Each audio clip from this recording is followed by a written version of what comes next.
চারিদিকে শুধু অসীম সাগর, ঝড়, বৃষ্টি, অন্ধকার, সবকিছুর মাঝখানে দাঁড়িয়ে আছে একটি উঁচু লাইট হাউস, আর সেখানে ডিউটিতে আপনি একা। পোস্টের নাম লাইট হাউস কিপার। বাইরের পৃথিবী থেকে অনেক দূরে নিঃসঙ্গ কিন্তু দায়িত্বপূর্ণ এক পেশা। এমন চাকরি করবেন? আগে জেনে নিই দায়িত্ব কি, এই পেশা আপনার কাজ কি।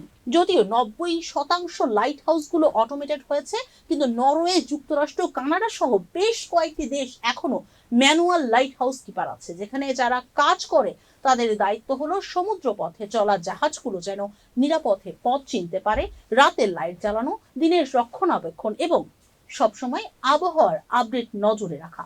মোটা অঙ্কের বেতন দেওয়া হয় নিঃসঙ্গ এই পেশায়, যা বছরে প্রায় 30 থেকে 40 লাখ টাকা। লাইট হাউসের চাকরি যতটা শান্ত ততটাই রহস্যময়। দীর্ঘ সময় একা থাকা, বিপজ্জনক আবহাওয়া, পরিবার থেকে দূরে থাকা, জরুরি পরিস্থিতিতে সাহায্য পেতে দেরি ইত্যাদি কারণে এই পেশায় লোক খুব একটা আগ্রহ দেখায় না।